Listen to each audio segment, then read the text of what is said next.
The next 5 weeks, people in Ohio who get a vaccine will be entered into a sweepstakes to win $1 million each week. Well, as Utah's governor is considering something similar, we're speaking to experts about whether this could truly boost vaccines or potentially backfire.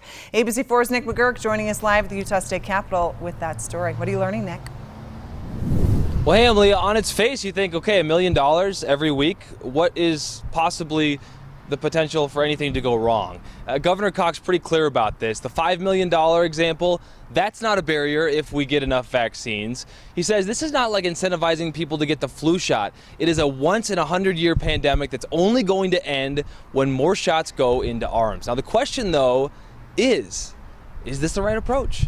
And there are certainly some opinions on how it potentially could backfire, as to the people that we spoke with earlier today. Jake Jensen, an expert of strategic communications around pandemics. He's also a University of Utah professor. You know, he says, number one, you have to really survey Utahns, see if the $1 million sweepstakes is something that they would want. I know this is kind of getting into the weeds here, but you do need to figure out what people would actually respond to. So you got to do your homework. And right now, Governor Cox says he's meeting with behavioral experts and talking to officials, really spending the time to figure out how to make this incentive truly work. Now, the expert says there's a number of questions. Maybe this incentivizes people to get one vaccine just to enter, and then they don't win the sweepstakes. They get disgruntled, and maybe those vaccine numbers spike, and then they go down after that. There's another question. What happens if you need to sell this vaccine to Utahns again? Do you have to up the ante after that, offer more than $1 million? It's interesting to think about that, but it's also a possibility. And on the money front, he says it doesn't appear the folks who currently oppose vaccines. We're not talking about the fence sitters here. We're talking about folks who are very anti-vaccine.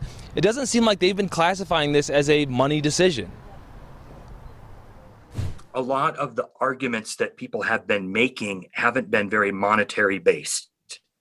So when you study barriers to getting the COVID vaccine, financial barriers don't loom that large for the non-vaccinators.